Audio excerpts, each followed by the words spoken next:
Sometimes the things we cherish the most aren't perfect. They show their age, they bear the scars of time, but it's those very imperfections that hold the deepest memories. For me, it's the Samsung Galaxy S3. It's cracked, it's broken, but it's still here, just like me. It's more than just a phone. It was my connection to the world outside. I was only 13 at the time, but it was my first taste of a digital life. I will never forget the memories I captured on it. All those late night texts, photos of random things I thought were the coolest thing ever, and capturing videos of loved ones that are no longer with us. In a way, technology isn't just another disposable device. For some people, there's a special connection.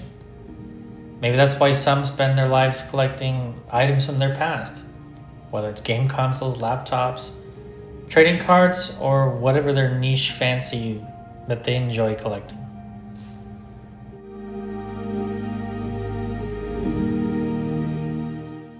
That's why with this new video series I'm doing, I'm not just restoring old tech from my childhood. I'm trying to preserve memories of the devices I hold dear to our hearts.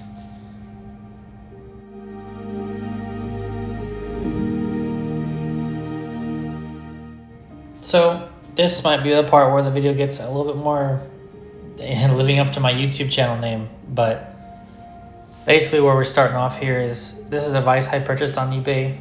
It was cracked. I bought it with the intention of restoring it. Look, it's not worth it. It was more money to repair and to rebuild the phone than to just buy one, but then there's nothing special about just buying a phone. Like an old classic phone. Maybe there is to you, but for me, I love fixing the devices. That's my job. So what better way to restore my first ever smartphone than rebuilding it, everything brand new from the ground up. So as you can see, this is a blue color, a Galaxy S3. I think it was called Pebble Blue.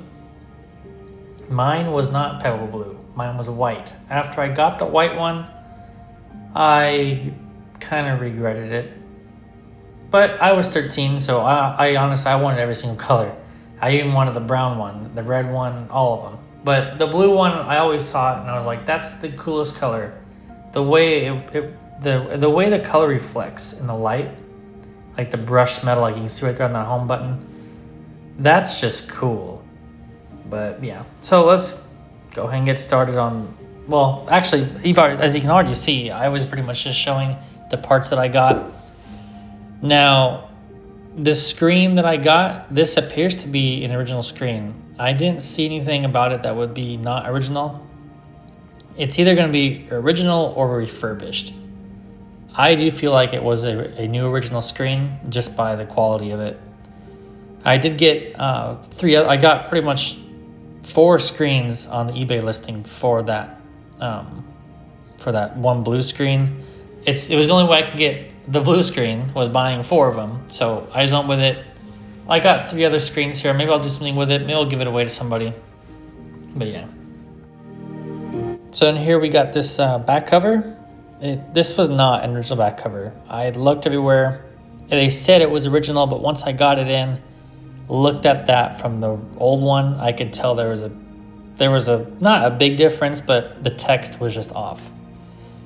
And the battery I got is a brand new battery from my supplier, a genuine Samsung battery. The frame was not an original part. It's kind of rough around the edges, but so pretty much here's where I'm gonna start rebuilding the phone. I mean, you can enjoy the footage, but I wanted to do something. Part of this video series was me talking a little bit about the history of this phone. Like I said, I was 13 at the time. This was my first smartphone, real smartphone. I had like PSPs and stuff back in the day. This is 2013. But I wanted a phone for a while. I kept looking at different devices, trying to see, kind of what I wanted. And surprise, my grandma bought me the Galaxy S3. And, I loved it. Back in that day, I think I even had custom ROMs on it. Like, I was always messing with stuff. It's probably why I do what I do today. And I don't know. There's something about that phone. I just loved it. It was great having a phone. All those stupid random Instagram pictures. I'm probably gonna show you those right now. I gotta edit some in, but just the most random stuff always took pictures of, like dogs, clouds, just random stuff. I loved it. I thought that was the best thing ever. It was very special to me. I have a lot of memories with it. It's kind of really a background into my history, my life. But we moved around a lot, traveled around a lot, just for work purposes. But I was unlocking the phone in Texas. I was taking pictures in Chicago with it. I was under the St. Louis arches with that phone. I had that phone everywhere. From Texas, Illinois, Nebraska. Talk about Nebraska. Living in Nebraska at that time with AT&T, no coverage, roaming. Couldn't use the phone anywhere. I wanted to download custom ROMs for it. I couldn't download custom ROMs because we didn't have Wi-Fi, because this is 2013.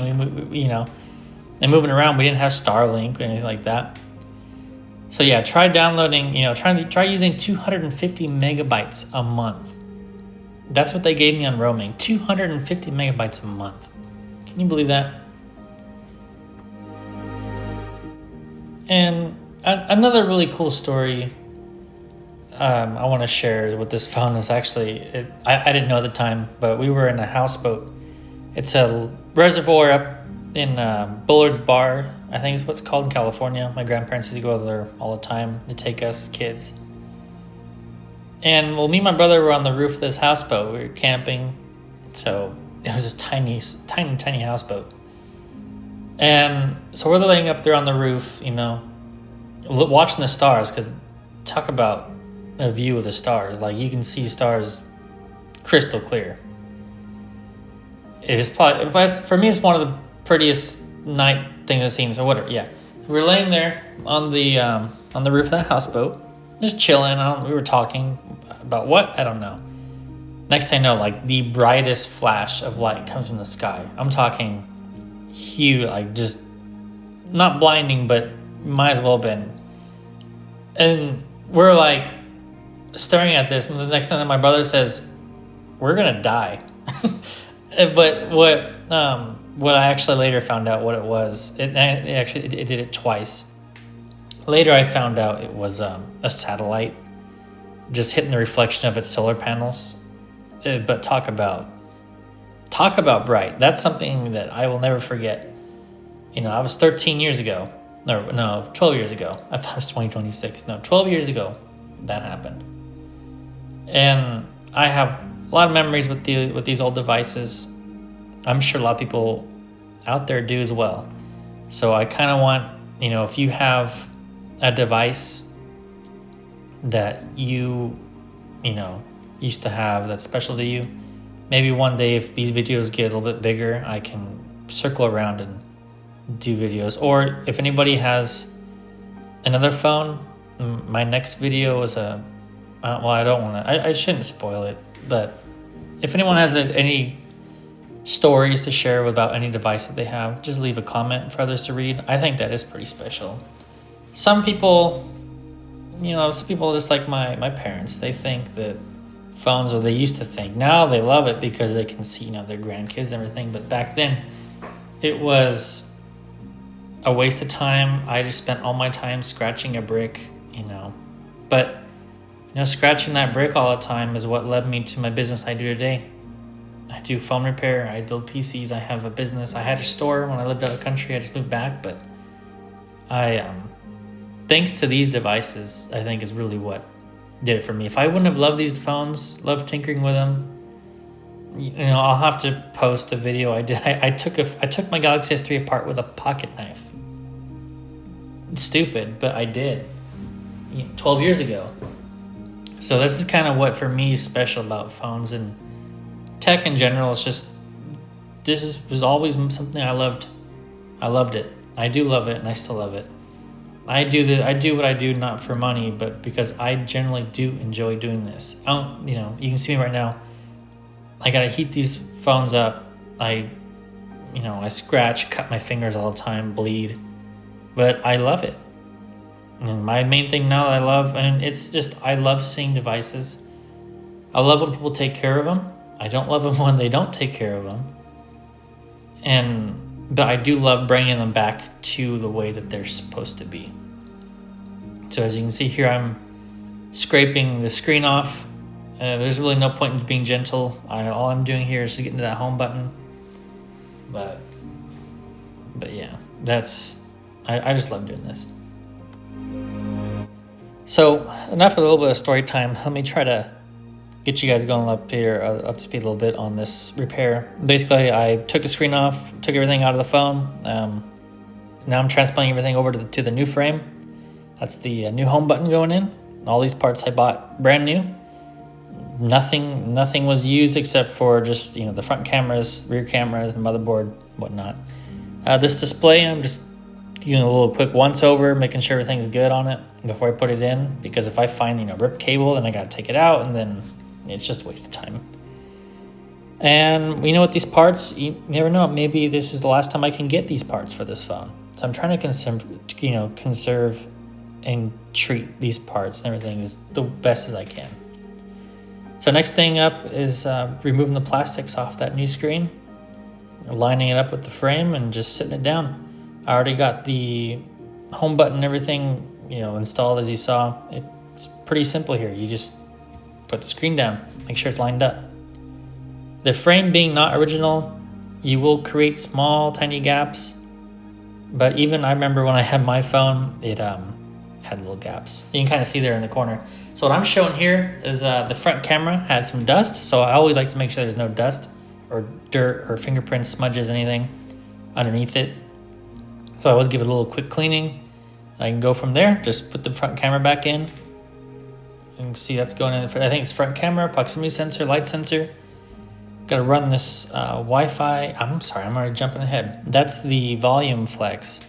I did have to transfer the volume buttons over, so those are not brand new. I couldn't find them, so it is what it is. But they're pretty much, they look brand new anyway. I have it right here in front of me. It looks brand new. The vibrator motor goes in. It's most of the stuff on these Samsungs, it's really, really simple. You could probably do phone repairs on these things in minutes back in the day. That's the thermal pad for the processor. The little protective sticker comes off. You see volume buttons are going in. On the next side, actually, I want to tell you how the power button works on this thing. So it's a button that sits in the frame, right? Well, it goes in there. But the actual clicky button is on the motherboard right here. That's what turns it on. It's not a flex. Nowadays, it's a flex. So if that goes out, you have to resolder in a new one. So there's that Wi-Fi antenna. I laid it down. I'm just screwing it back in. And there really isn't much more than that. This thing is built. They're super easy. So once all the screws are in, I just gotta throw the battery in, back cover, and we're good to go.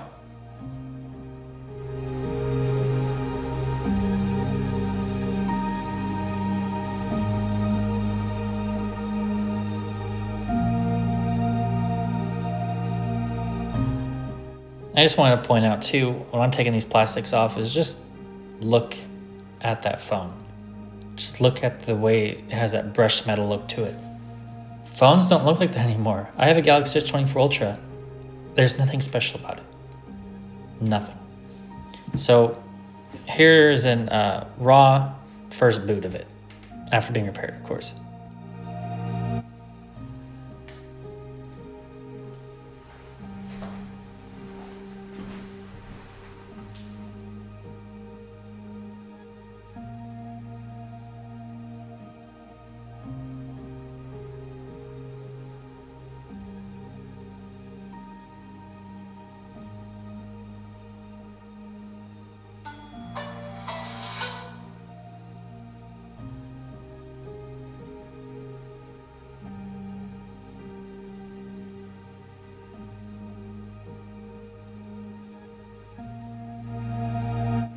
When I booted that thing up for the first time, it took me back.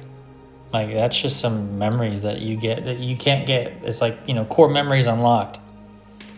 But Unfortunately, the celebration was very short-lived because once the batteries died, guess what? It stopped charging. So, what do I gotta do? Order more parts. You know, see right there, it's just done. This won't turn on. It won't charge, didn't do anything. So here's a speed run of me basically taking it apart all the way again, soldering on a brand new micro USB port because it's on the motherboard. It's not a separate flex. So quick rundown, basically, you heat it up just like that. Heat up the old port, and then being very careful not to burn anything. I've done this a billion times even on HDMI ports, so it's easy. Just add some flux. You clean up the old solder off of it, basically desoldering it, resoldering, put new solder on it, just like that. Really, all from there is just heating it all back up again. Make sure everything's, sits down flush. It's not loose. All the little pads, all the pins are connected, and we're good to go. That was it. So right here, let's see if it turns on. Starts charging. I know, and I did it myself, but it was making some noises and vibrating, and then yeah, here we go. It's on. So the next part of this video is, after this is all repaired and it's all done, is just gonna be me being me. You'll see. And as I start to wrap up this video, one thing I did want to mention is that I'm not going to go over specs. There's many videos out there, reviews. You can watch original review videos about the phone. That's not the point. Yes, it's slow, it lags. You can see, you can't even barely see it outside. Nighttime pictures, you can't even take nighttime pictures with it. Yeah, it's old. It's not usable pretty much. You can't download Facebook. You can't get Instagram on it unless you want to do root custom ROMs. But then that's kind of takes away from what it is. I'm trying to remember how it was when I used the phone, not try to make it so where I can use it now. That kind of makes it lose its, its stardom basically. But, it's just not about the hardware. It's about the memories, the nostalgia, and the moments that shaped us. These old devices tell a story. Everyone has a different story with all these old devices, whether, my mom told me she had a brand new TV as a kid, black and white TV with Pong, and she was the coolest person in the neighborhood. Nowadays, I've never seen a black and white TV. But for her, she'd probably love to have a black and white TV with Pong on it. So it's just about the memories and nostalgia with these devices. This one is in pristine condition, but even if you have one has scratched, every faded button, everything that's on the phone can tell a story. Maybe you have an old device that has a bunch of scratches, but hey, maybe that scratch was you gave your phone to your grandma and, she dropped it. But you have the memory of her doing that. They may not be around anymore, but you still have those memories. And I think that's a lot about these devices is it's not just about that. It's about they remind us of where we've been. Thanks for sticking out to the end. I really had a lot of fun making this video, and even got a little, not teary-eyed, but kind of, nostalgia. So with these videos, I am going to be making more of them. I do want to make videos of devices that I've always wanted as a kid or growing up, devices that I've already owned. I want to have my whole collection of that. But also, if there's any devices that you have or any stories that you have, definitely, leave a comment down below. Tell your story, and we'll go from there. This is the first video. I only expect them to get better from here. And thanks a lot for watching.